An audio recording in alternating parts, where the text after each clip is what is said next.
Porto e Negócios. Apoio Eldorado Brasil. BTP Brasil Terminal Portuário. Acreditar e inovar. E Unimed Santos, com novo e moderno centro médico.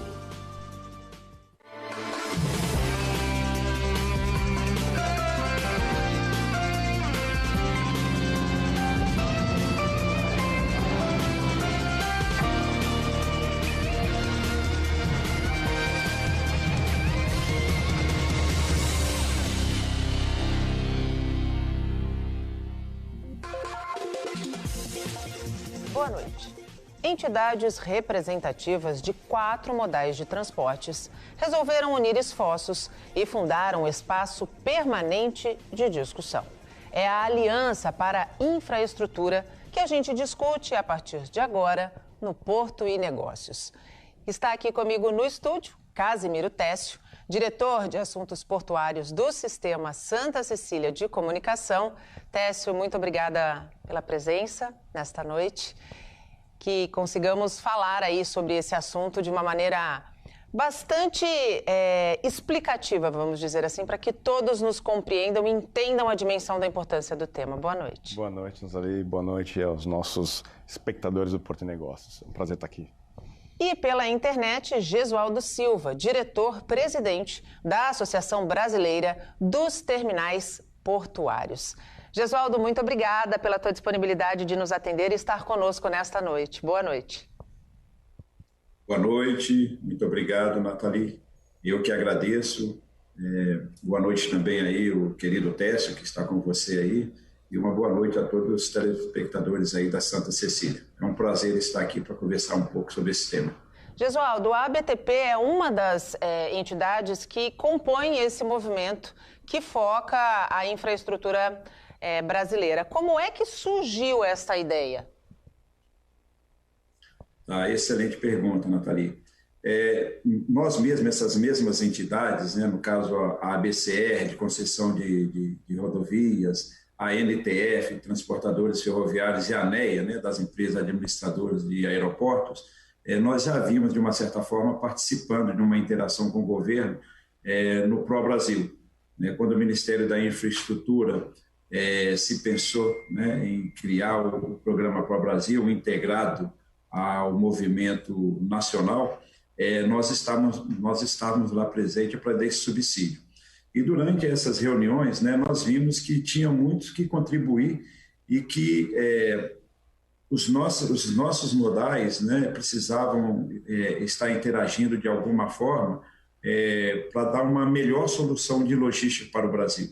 Né? Precisaríamos, nós vimos que tinha muitos assuntos que poderíamos analisar em comum, né? Que poderíamos trocar experiências, que poderíamos organizar determinadas ações, inclusive frente ao governo, frente a todas as esferas governamentais, no sentido de melhorar a logística e melhorar e reduzir esse custo do Brasil. Então, daí saiu a ideia, né, de fato, constituirmos este fórum. Né, virou um fórum permanente, onde nós temos uma agenda de reuniões mensais e, nessas reuniões, nós levamos temas, né, que nós julgamos importantes para serem debatidos, discutidos e, a partir daí, soltar direcionamentos, né, e planos de ação. Técio, quando a gente ouve o Gesualdo falando e entende quais são as entidades que compõem o movimento, a gente percebe que está na mão, né, é um movimento criado por quem, de fato, pode fazer e deve fazer algo prático pela infraestrutura e pela logística brasileira. Sim, quando você conglomera 4 entidades que representam os modais brasileiros e estão atuando já há bastante tempo no mercado, representando o setor logístico, com certeza você coloca na mesa assuntos que doem nos 4 setores, né? Então, a questão, nós vamos falar aqui sobre a questão da segurança jurídica. Eu brinco assim, as concessões, né? O Brasil vem trabalhando as concessões já há um bom tempo. Começaram com as rodovias. Sim. Né? Depois seguiu para as ferrovias, aeroportos e agora os portos. Na verdade, sim, as concessões, os arrendamentos já são como concessões, né? E agora existe a última etapa, que seria conceder às autoridades portuárias, né? Então, o modelo de concessão no Brasil está muito maduro. Só que você tem ainda problemas de ordem regulatória que acaba tangendo os 4 setores. Então, eu entendo que essa aliança ela vem para discutir temas comuns, problemas comuns entre os setores, e melhorar os instrumentos jurídicos, regulatórios, enfim, tarifários, né? E o modelo de privatização / desestatização, né? Então, acho que eles foram muito felizes em montar esse movimento e criar uma plataforma de diálogo contínua com o governo, né? Sem dúvida nenhuma, até porque, né, Gesualdo, a nossa logística brasileira ela está cada vez mais multimodal, né? E se a gente não integrar estes modais, se a gente não encontrar soluções comuns para os problemas que são comuns, entre eles eu acho que a gente pode elencar a segurança jurídica ou a insegurança jurídica, que acaba travando importantes investimentos para o nosso país, né?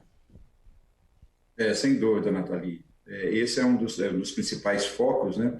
Na realidade, nós temos 2 linhas de ação nesse fórum. Uma dessas linhas é justamente nesse sentido de identificar essas amarras, né, que permeiam todos os nossos setores, e aí, através do benchmark e de uma ação conjunta, buscarmos a melhor solução. Mas tem um outro viés também que, vamos dizer assim, que seria o lado mais positivo, né?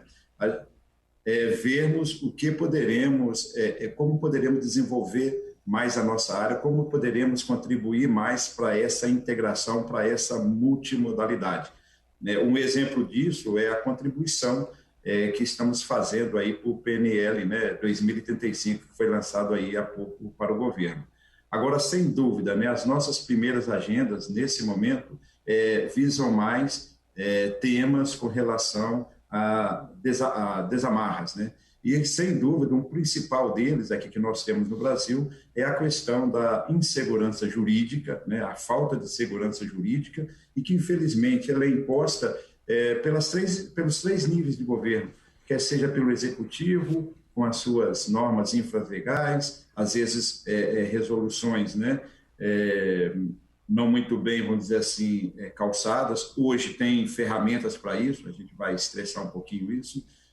Tanto no âmbito legislativo, de vez em quando somos surpreendidos por algum projeto de lei que mereceria um melhor aprofundamento para ver os impactos, né, que aquela decisão legislativa vai causar, e por vezes também até decisões judiciais, né? No setor portuário mesmo, nós já tivemos algumas decisões judiciais que foram terríveis para o setor, e nós vemos isso também se repetir, né, nas outras esferas. Então, nesse fórum, nós temos a oportunidade de colocar essas questões na mesa, né, e juntos, tendo uma visão holística, né, de toda a logística brasileira, ver quais seriam as melhores soluções e sugestões de encaminhamento para aí sim começar uma negociação com as partes envolvidas, com o governo e com a sociedade.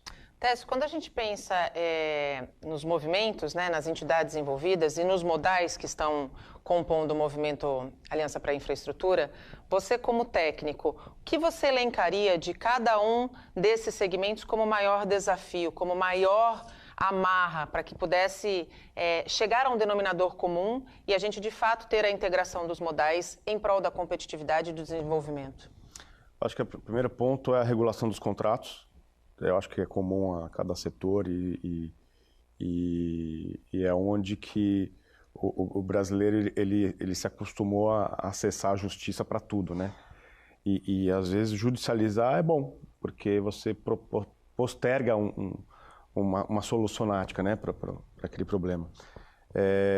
Então, a questão contratual, a questão tarifária, né, em qualquer um dos setores, então a briga dos pedágios, os tetos tarifários portuários,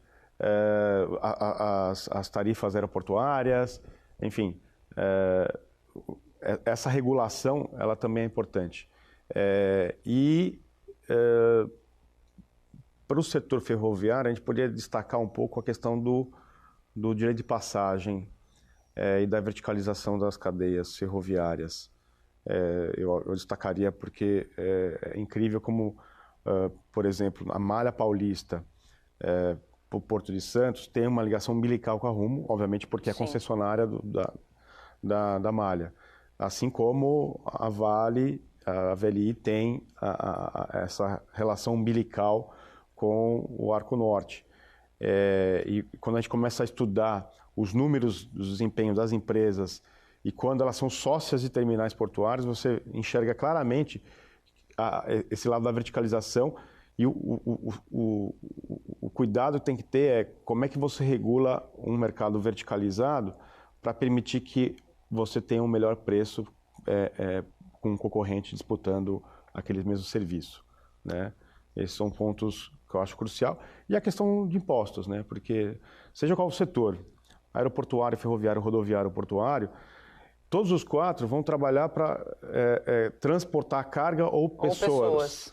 E no final, ele é uma atividade praticamente meio da cadeia de suprimentos. Sem dúvida. Então, quando você vai no mercado comprar qualquer alimento... Arroz, né? E a gente viveu a alta do arroz e depois do feijão, a gente sabe muito bem o que significa esse meio que a gente está falando, né? E a logística impacta diretamente no comportamento do preço da gôndola. Então, como é que a gente consegue melhorar esse preço da gôndola, desonerando os custos logísticos, né?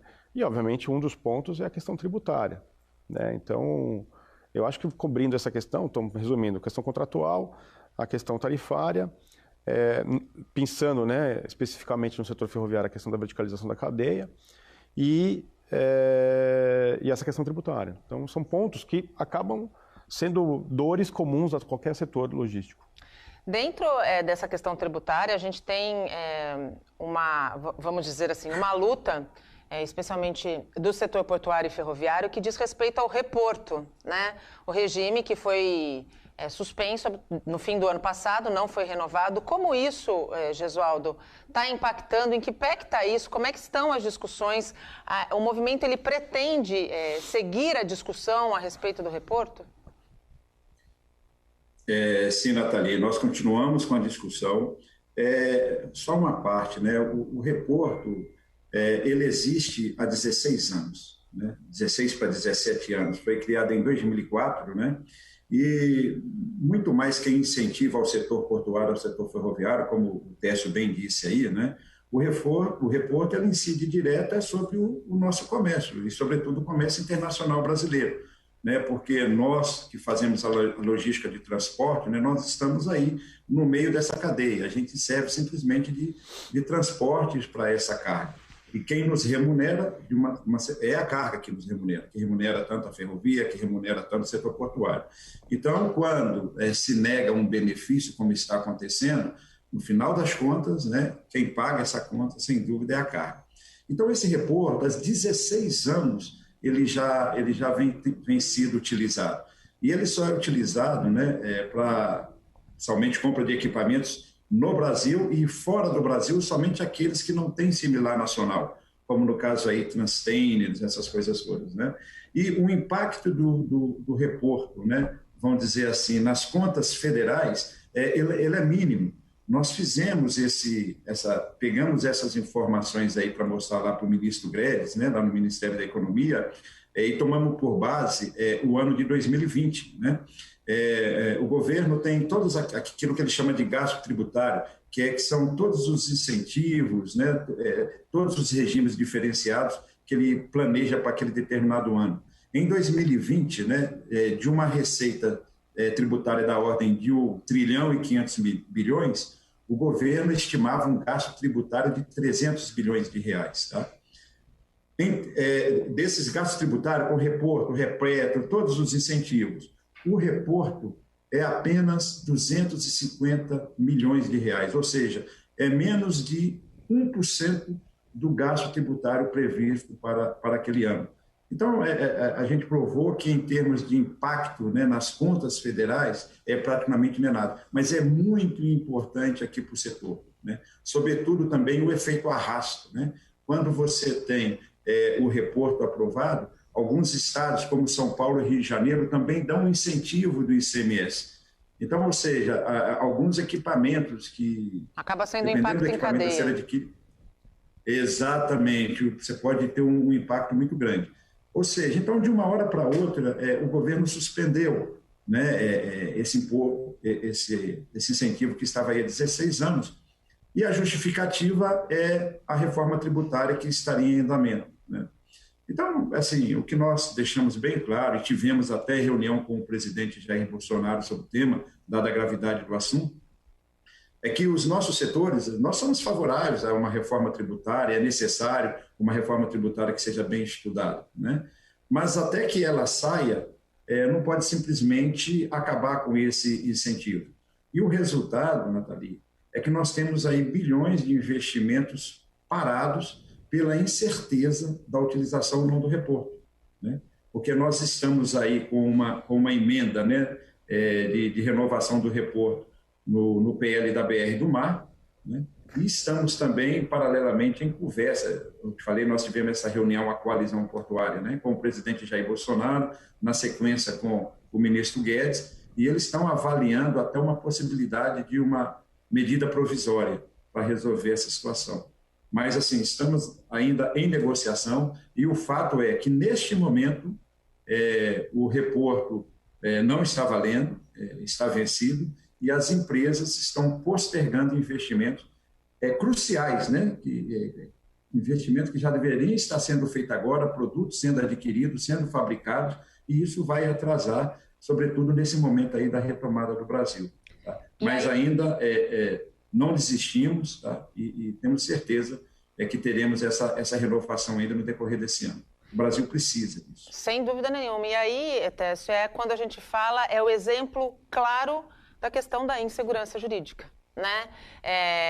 Por uma questão de uma reforma tributária que se faz urgente e se faz necessária, mas se faz urgente e necessária com planejamento, né? Ouvindo todos os pontos de uma cadeia, sabendo exatamente o que impacta e o que não impacta. Porque quando a gente ouve o Gesualdo falando que investimentos estão deixando de ser feitos justamente porque o investidor não sabe o dia de amanhã e não sabe o que vai encontrar na próxima página desse livro.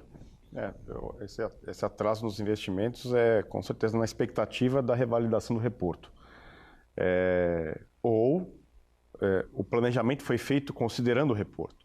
Então, muitos leilões e concessões, quando você vai para a B3, né, para a Bolsa de Valores, dar o seu lance para um ativo, você está considerando um quadro tributário para aquele projeto. Exatamente. E aí, no meio do caminho, mudou.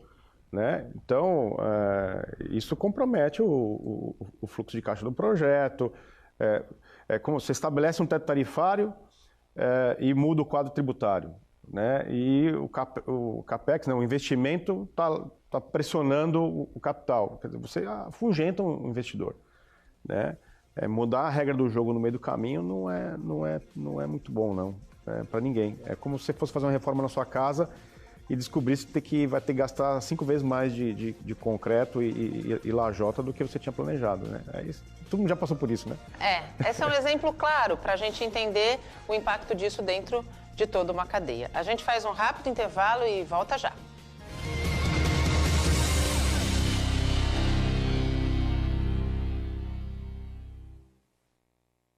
Para fazer de nosso país referência mundial na operação portuária, é preciso determinação.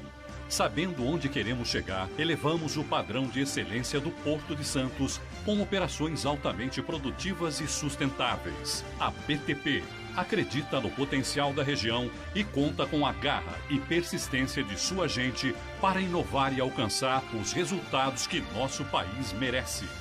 Brasil Terminal Portuário. Acreditar e inovar. O novo Centro Médico Unimed Santos está pronto. Excelência em cada detalhe com atendimento e estrutura que você merece. Pronto atendimento 24 horas. Moderno e completo centro de diagnóstico por imagem. Exames laboratoriais, centro cirúrgico e hospital dia. Medicina física e reabilitação e muito mais.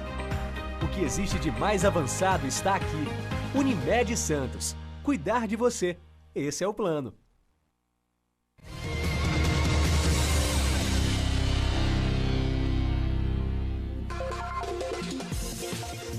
Chegamos ao segundo bloco do Porto e Negócios. Hoje comigo aqui no estúdio, Casimiro Técio, diretor de Assuntos Portuários do Sistema Santa Cecília de Comunicação, e pela internet, Gesualdo Silva, diretor-presidente da Associação Brasileira dos Terminais Portuários. Nosso tema hoje é a Aliança para a Infraestrutura.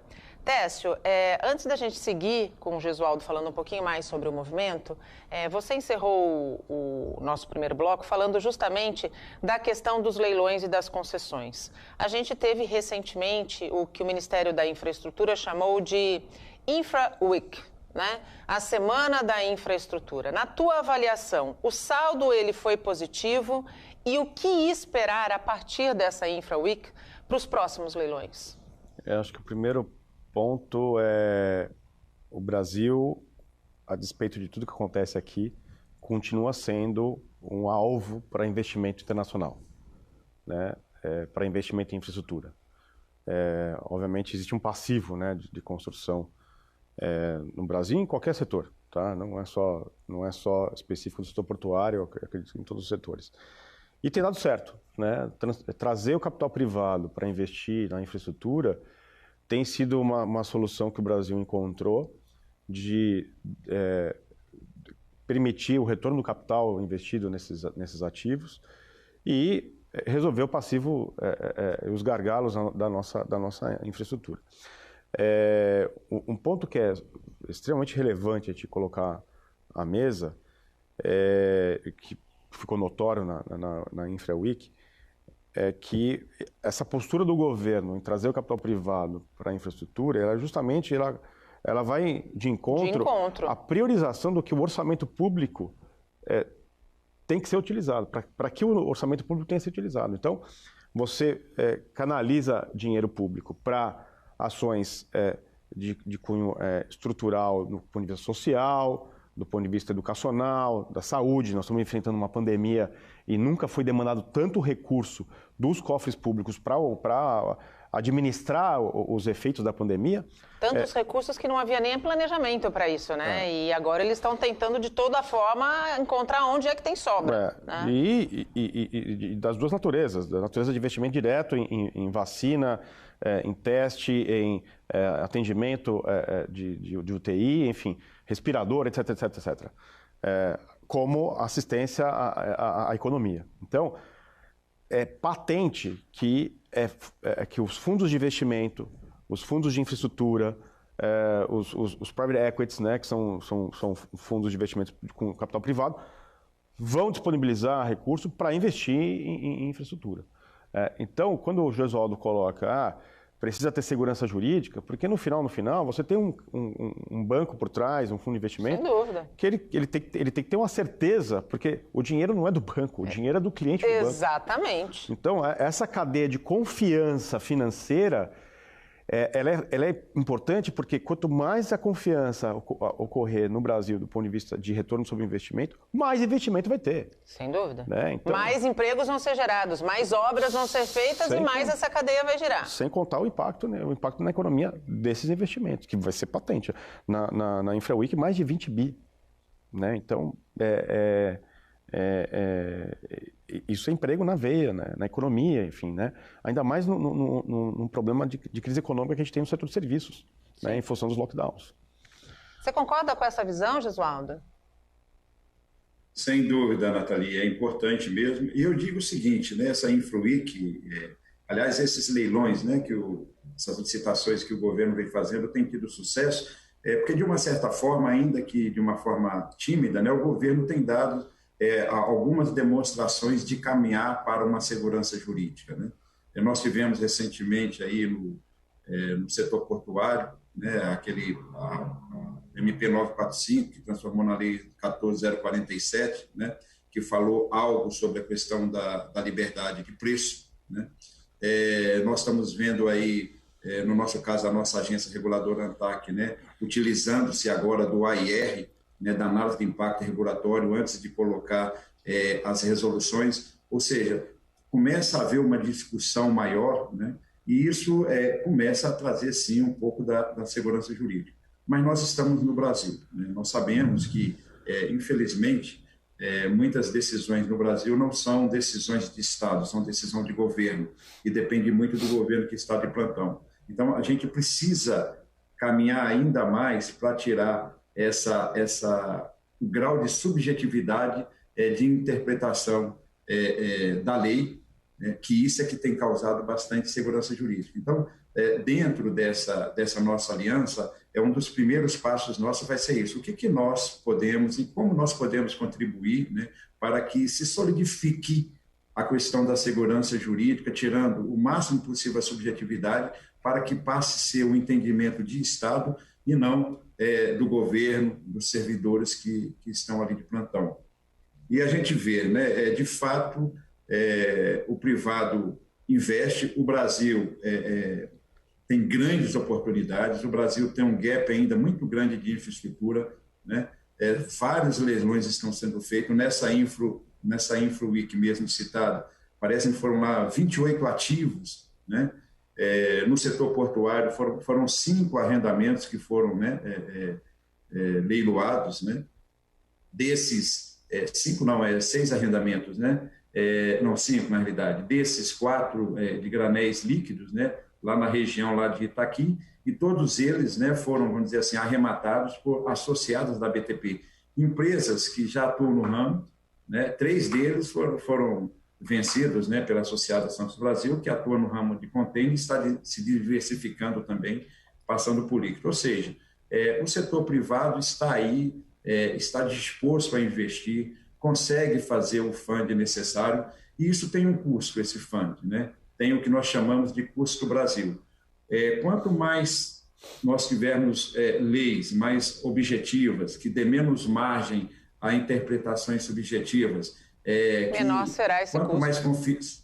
Exato. Quanto mais confiança nós tenhamos, né, de que o contrato vai ser duradouro e ele vai ser respeitado, não a letra fria dele, mas todo o entorno, não vai fazer com que aquele contrato mude a situação de temperatura e pressão em que estava quando foi assinado, menor é esse custo do Brasil e mais dinheiro para ser investido, né, na infraestrutura, que nós sabemos que, por mais investimento que estamos fazendo, precisamos ainda desenvolver mais ainda, para equilibrar, né, essa matriz de transporte e infraestrutura no Brasil. Técio, você acha que o resultado da InfraWeek é termômetro para os próximos leilões? A gente pode dizer isso? Sim. Esse assunto que o Chazot abordou, né, a Santos Brasil entrar de cabeça no setor de líquidos. E na diversificação de cargas, inclusive, né? Na verdade, é um comportamento que a Deep World Exatamente. né, o Fábio veio falar com a gente aqui sobre a diversificação de cargas da Deep World. Uma empresa que notoriamente tem a sua tradição em operar terminais no mundo inteiro de container. Esse posicionamento agora da Santos Brasil também na diversificação de carga, ou seja, o negócio portuário hoje, tocado por empresas que conhecem porto, tende a diversificar. Se tende a diversificar, então, empresas que estão focadas só no fertilizante, por exemplo, vai diversificar para outra carga. E essa dança das cadeiras, né, vai repercutir em mais participantes em leilões, justamente olhando para essa estratégia, né? Eu acho que não é uma estratégia isolada da Santos Brasil e da Deep World. Eu acho que outros grupos econômicos vão na mesma linha, né? Existe uma expectativa, falando um pouquinho agora da desestatização do porto, existe uma expectativa de que os estudos que vão apontar o melhor modelo sejam concluídos até julho. Você acredita nesse prazo e qual que é a importância da gente fugir do calendário eleitoral? Bom, as informações que eu tenho de bastidores é que já estão quase prontos esses estudos e o Minfra vai começar a ouvir o mercado, sentir o que o mercado pensa sobre o modelo, né? Lapida-se e vai para consulta pública, né? Como foi feito na Codesa, no Porto de Vitória. Fugir do calendário eleitoral é notório, porque o tema privatização sempre é um tema ácido, né, na campanha eleitoral. E você contaminar o processo que está sendo feito com lisura, né, com discussão com o mercado, como é o exemplo da Codesa, a gente participou, o Gesualdo participou da audiência da Codesa, eu também participei, foram mais de 311 contribuições, né? E todas respondidas pela agência. Então, O mesmo vai acontecer em Santos. Talvez num volume muito maior, inclusive, né? Eu acho... Ou não? Eu não sei, porque a parte das lições estão sendo aprendidas no processo de Vitória, né? Inclusive pontos que o Josualdo pode discorrer um pouco sobre a questão da segurança dos contratos atuais, assim, como vai funcionar essa migração dos contratos atuais para um ambiente de direito privado, né? Quais as garantias que o arrendatário hoje que está no Porto terá de manter o seu negócio, né? Você tem, por exemplo, cadeias verticalizadas. O Flávio Eldorado veio aqui falar um pouco sobre a celulose. Sim. Você tem investimentos da ordem de quase 10 bilhões numa planta de celulose. A Bracell está instalando agora a sua planta em Lençóis Paulistas, aqui no meio do estado de São Paulo. É natural que a operação seja em Santos. Sim. Como é que fica a relação privado-privado no primeiro aniversário do contrato, né, que vai ser daqui a 25 anos, mas tem que pensar nisso? Claro. Ninguém monta uma indústria de celulose para fechar ela em 25 anos. Não. É um investimento pesado. Então, essa cadeia está totalmente verticalizada. Quando a gente vai para o suco do laranja, mais ainda. Né? A Citrosuco, Cutralha, Dreyfus, eles têm a fábrica, a produção, a fábrica, o caminhão, o terminal, o navio. Né? Eu julgo que seja a cadeia mais verticalizada de todas. Sim. Como fica a gestão contratual no ambiente privado, de uma autoridade portuária privada, negociando comercialmente esse contrato de landlord, né? Esse contrato de arrendamento. Então, foi discutido muito isso na Codesa e eu acho que vem mais maduro para Santos. Entendeu? Com certeza, Santos é um ambiente muito mais complexo. Muito mais diversificado, né? E eu acredito que as travas contratuais serão maiores no ambiente santista do que em Vitória. Essa é a tua visão também, Gesualdo? E a importância, claro, eu queria que você ressaltasse a importância do que foi acertado ser mantido até para que esse investidor que confiou, né, naquele momento no nosso porto, no desenvolvimento do nosso porto, não seja surpreendido. Exato, Nathalie. Bom, primeiro, então, aí Santos, nós precisamos ver como virá essa modelagem, né? Eu acredito aí muito na linha que o Técio falou, né? Nós entendemos aqui a BTP que cada porto tem as suas peculiaridades, mas nós sabemos que, de fato, o modelo aí de Vitória é um modelo que o governo tende, né, a também implementar aí em Santos. Mas nós já estamos vendo aí um modelo também um pouco diferente, né, sendo colocado lá em Paranaguá, né? Semana passada a PPI classificou e lá é uma proposta que já havia sido pensada aí para Santos, mas a proposta para Paranaguá é a concessão do canal do acesso e talvez faça até a mesma coisa lá no porto lá do Rio Grande. Mas a gente precisa aguardar de fato o que vem, né, aí de Santos. Nós precisamos, com bastante cuidado, com bastante acuidade, ver o modelo, né? E não esquecer a premissa, né? A premissa do governo em fazer a desestatização não foi inicialmente de obter outorgas, não era isso, né? Principalmente até com o trabalho que foi feito aí pelo Tribunal de Contas da União, né? Ele viu que tinha uma série de amarras, né, que a autoridade portuária era imposta, não só ela, como também os terminais arrendados dentro, né, que impactavam lá no seu desempenho. E essa, entre aspas, né, certa incompetência que era julgada em cima da autoridade portuária, seja em função do arcabouço legal, seja por uma série de outros fatores, né, acabava impactando aí o desempenho das atividades do arrendado dentro do porto organizado. Então, aí ficou assim, entre duas soluções. Ou muda todo o arcabouço, vamos dizer assim, legal brasileiro, não só a questão da lei dos portos, mas a 866, todas as leis que as estatais estão sujeitas e que faz com que eventualmente percam eficiência, né? Ou então pega essa autoridade portuária e passa para o setor privado, que ela vai funcionar mais próximo de um landlord, né? Quando você fala de um modelo landlord aí fora do Brasil, a autoridade portuária só tem um nome de público, mas na realidade ela age como se privada fosse aqui no Brasil.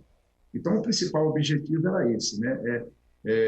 Uma vez que estaria fazendo a desestatização da autoridade portuária, ela passaria a ser um privado e, como privado, teria mais liberdade de agir e, com isso, uma série de amarras que o exercício passariam de existir e o porto fluiria com uma celeridade melhor. Esse é o princípio, não um princípio arrecadatório.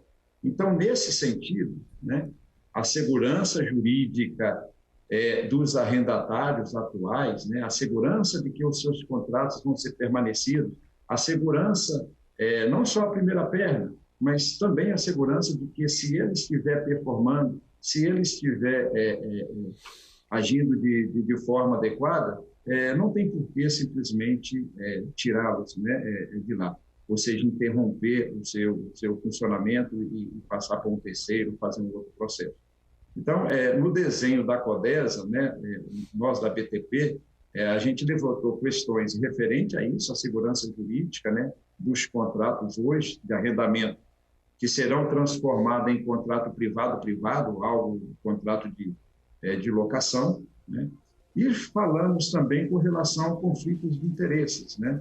Tomar cuidado quem poderá participar desse processo aí, licitatório, ou como poderá participar, de tal forma que não haja conflito de interesse que possa ser pernicioso, né, ao bom andamento do setor.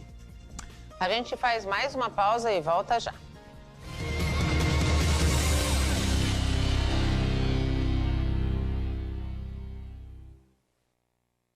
Para fazer de nosso país referência mundial na operação portuária, é preciso determinação. Sabendo onde queremos chegar, elevamos o padrão de excelência do Porto de Santos com operações altamente produtivas e sustentáveis. A BTP acredita no potencial da região e conta com a garra e persistência de sua gente para inovar e alcançar os resultados que nosso país merece. Brasil Terminal Portuário. Acreditar e inovar. O novo Centro Médico Unimed Santos está pronto. Excelência em cada detalhe com atendimento e estrutura que você merece. Pronto atendimento 24 horas. Moderno e completo centro de diagnóstico por imagem. Exames laboratoriais, centro cirúrgico e hospital dia. Medicina física e reabilitação e muito mais. O que existe de mais avançado está aqui. Unimed Santos. Cuidar de você. Esse é o plano.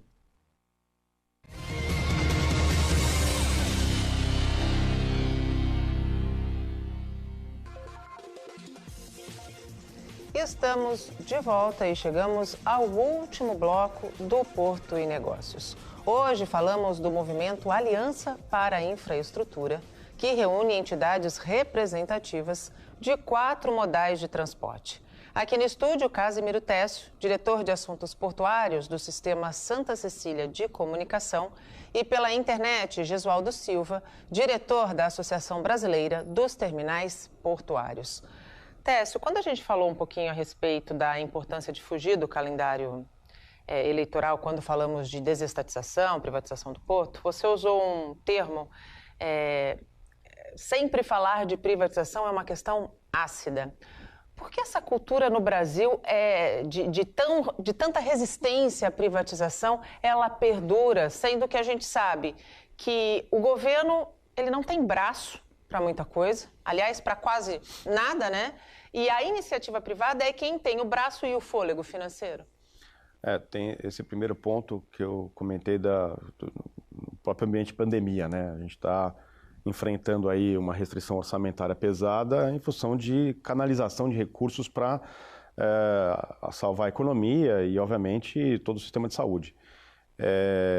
Então, eu acho que isso já é patente na discussão do mercado de infraestrutura. É o setor privado que vai investir no passivo de infraestrutura. Isso é um dado, é patente isso. Um ponto importante do porquê da acidez, né? Existem ainda pessoas no mercado que acham que porque é público tem que ser gratuito ou porque é público a empresa não pode ter lucro, né? A autoridade portuária não pode ter lucro. E obviamente o lucro ele remunera o capital investido naquela empresa, né? E essa visão de que ganhar dinheiro no mercado de infraestrutura não pode, né? Ou é o capitalista que vai ganhar dinheiro, enfim. Nós estamos, na verdade, pegando dinheiro no mercado de infraestrutura e cujas taxas de retorno são bem menores do que qualquer outro tipo de empreendimento comercial, né? Tanto é que os fundos de infraestrutura normalmente são fundos de pensão, né? Vou destacar aqui um fundo super parrudo, importante, que é o Fundo dos Professores de Ontário. Eles investem no mundo inteiro em infraestrutura. Aliás, se eu não me engano, eles investiram... Não, foi o CPPIB que arrematou um dos lotes da SEDAI, a empresa de saneamento no Rio de Janeiro. Então, esse dinheiro vai vir de fora. E ainda mais agora, com a taxa de câmbio extremamente díspare, né? Que esse dinheiro vai entrar aqui para esse investimento. Sempre foi ácido discutir privatização, mas quando a gente vai para discutir de forma fria, calculista, assim, esse dinheiro vai vir do setor privado, eu preciso remunerar esse capital. Então, se você desonera do ponto de vista tributário, né? O Gesualdo falou do reporto, a questão uma questão que eu acho que é complicada, quando privatizar a SPA, né? Vai passar a pagar IPTU no arruamento do porto. Sim. Né? Faz sentido, né? Você ter uma área de passagem de caminhão pagando IPTU sobre aquela área, né? Sendo que o próprio porto já injeta... Já devolve, né? Já devolve para a prefeitura quase 70% de ISS, né? Da prefeitura é do setor portuário. Então, aí entra uma discussão de como financia o setor, né?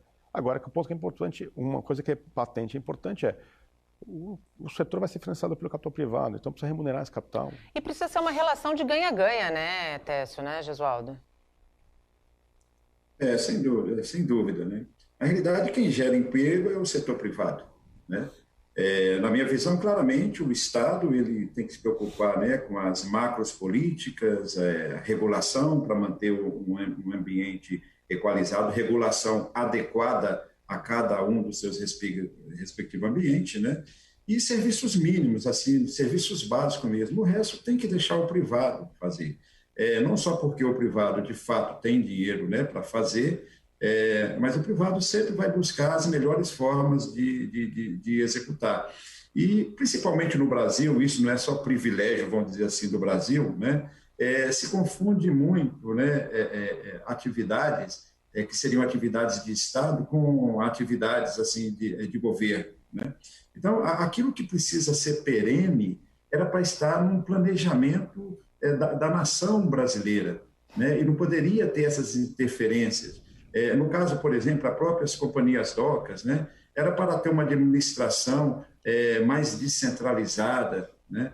Com um mecanismo que garantisse a participação do pessoal ali daquela região, que garantisse, né, sempre especialista em gestão, técnicos adequados, né? E não a cada mudança de governo se muda e sabe-se lá as pessoas que vêm, né? Nesses últimos governos, nós temos tido uma experiência muito boa, que tem vindo, de fato, gestores técnicos, né? Mas não é essa a realidade e não sabemos se isso continua. Então, nesse sentido, quando você passa para a iniciativa privada, né, tá lá, cada centavo é administrado de uma forma adequada, passa a existir de fato uma concorrência, ele precisa responder aos interesses do mercado. Então, assim, o Brasil precisa disso para gerar emprego. Então, essa questão de passar para a iniciativa privada, essa questão da desestatização, né, em última instância, é necessário que se faça isso, é necessário para a produtividade. Então, tem que se parar com essa ideia, né, que se tem no Brasil, que sei lá, é pecado ter lucro, né, é pecado o empresário, sei lá, ganhar dinheiro, né? Como o Técio falou, pensa se está sendo feito, né, pelo público, tem que ser gratuito, né? Então, isso aí é que leva essa certa resistência em desestatizar. É o assistencialismo pelo assistencialismo, né? A gente tem que ensinar o pessoal a pescar, não dar o peixe pronto, né? Exatamente, né? E hoje a gente já vive uma onda muito grande de terceirização, né? Quer seja de serviços, né? Você entra mesmo dentro do porto organizado. Toda a operação, toda a exploração portuária já é feita por privados, né? Você fala a própria dragagem, as dragas não são das companhias docas, não é ela que tem no corpo gente para fazer, é tudo contratado, é tudo terceiro que faz, né? Então a gente só está dando um passo a mais nesse nível aí de terceirização, que é a chamada desestatização. Então, no Brasil, isso aí já está bastante amadurecido, não precisamos ter medo de enfrentar. Precisamos, sim, de olhar com bastante cautela, com bastante vagar, né, para que o modelo escolhido seja um modelo adequado e que não venham com imperfeições que a gente viu em outras oportunidades fora do Brasil e em outras oportunidades até de concessões aqui no Brasil. Técio, até porque a gente está falando da questão do fôlego da iniciativa privada, não é só fôlego de investimento, mas é fôlego também em qualificação, né? E a gente sabe que hoje a gente carece de qualificação e o governo não tem recurso para qualificar esses trabalhadores muitas vezes. A iniciativa privada tem. Sim, é um processo contínuo de capacitação e qualificação, né? Mas eu acredito que o mercado está olhando isso com carinho. Temos aqui, né, um trabalho embrionário na Santa Cecília de estruturar um centro de treinamento, junto, inclusive, com a Associação Americana de Autoridades Portuárias, e ter programas focados para o setor portuário, né? Não só a graduação, mas cursos de extensão e cursos específicos, né, para o setor portuário. O setor portuário procura essa qualificação contínua, né? O setor público está engatinhando ainda, né? Não é toda a estrutura pública que permite você ter esse nível de investimento em qualificação profissional, né? A cultura da estabilidade às vezes vai contra as pessoas quererem se qualificar cada vez mais, se aprimorarem para os desafios do futuro, né? Para os desafios do futuro e para ganhar dinheiro. Também. Né? Porque ninguém vai trabalhar, seja no porto público ou seja no porto privado, para prestar ou trabalhar por benemerência, né? A gente Sim. sabe que no fim das contas, o trabalhador busca a sua remuneração. Claro, remuneração do seu tempo, da sua expertise, né? Porque às vezes eu falo assim, nossa, mas é caro esse serviço. Quantas pessoas no mercado brasileiro têm essa qualificação, né? Então, mas assim, eu sou crente que esse cenário da qualificação profissional no setor portuário só tende a melhorar. Eu acho que o porto está se escancarando em termos de imagem para o Brasil em todos os... Está se abrindo, né? Antes era o mesmo grupinho. Hoje você tem mais gente, você tem uma inclusão de gênero maior hoje no setor portuário, né? Pessoas mais novas participando da gestão do setor portuário, e aí você de fato tem aí um cenário que eu acredito que promissor. E a gente tem movimentos como o da Aliança, né, para a Infraestrutura, que pretende ser um fórum de discussão permanente de assuntos que impactam nos 4 modais que hoje fazem com que a nossa logística portuária, ferroviária, aeroportuária, ela siga e ela gire. Para a gente encerrar, Gesualdo, como é que o movimento pretende também estreitar relações com a própria sociedade civil? Então, Nathalie, só uma questão antes, né, com relação à qualificação que você falou, né? O setor portuário, ele exige pesados investimentos e de forma contínua e também essa qualificação, porque quem nos impõe isso é o mundo, né? Porque o navio que para na Antuérpia, que para lá no porto de Rotterdam, é o mesmo navio que para aqui no Brasil e exige também aqui de nós os mesmos níveis de produtividade, os mesmos níveis de atendimento, qualificação profissional. Então, nós temos que estar aderente ao mundo em cima disso. Bom, com relação ao nosso fórum, Nathalie, todos os temas nós vamos estar discutindo, igual agora mesmo a questão da reforma tributária, nós vamos estar analisando, e o nosso objetivo também é procurar todas as outras associações, não só do setor, vamos dizer assim, dos modais referidos, mas a própria, por exemplo, Confederação Nacional da Agricultura, né, a Confederação Nacional do Comércio, né? Porque como nós dissemos aqui, né, o setor do transporte ele não é um setor em si mesmo, ele é um setor que serve a carga, que serve o setor produtivo. Então, a gente precisa estar bastante em contato com o setor produtivo para que tenhamos também uma decisão equilibrada. Como eu disse, no final das contas, quem subsidia todo esse setor, quem paga esse setor, no final das contas é a carga.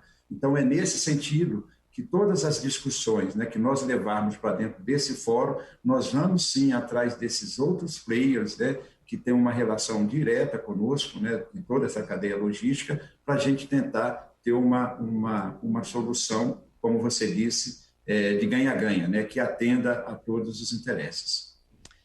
O Porto e Negócios chegou ao fim. Eu gostaria muito, Gesualdo, de agradecer a tua disponibilidade, esse tempo que você reservou para nós discutirmos um pouquinho a respeito desse novo movimento. Eu desejo muito sucesso, porque eu acho que quanto mais organizadas forem as discussões, mais a gente tende a ganhar. Muito obrigada, boa noite. Boa noite, eu disponho aqui a Aliança para a Infraestrutura, se vocês quiserem um dia estarmos aqui nós quatro, né, os 4 diretores-presidentes, para uma conversa com vocês. Muito obrigada, boa noite.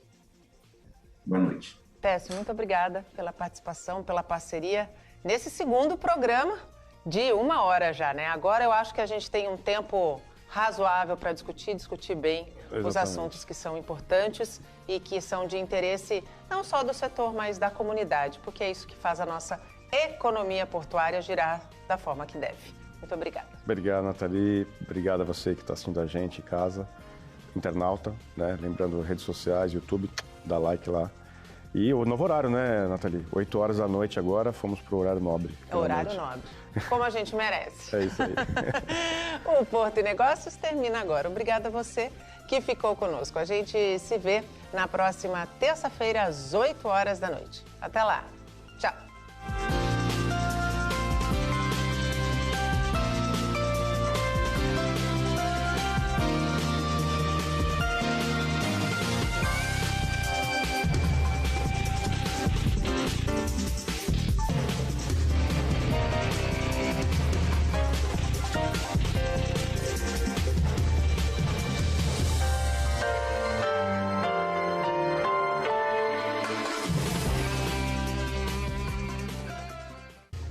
Porto e Negócios. Apoio Eldorado Brasil. BTP, Brasil Terminal Portuário. Acreditar e inovar. E Unimed Santos, com novo e moderno centro médico.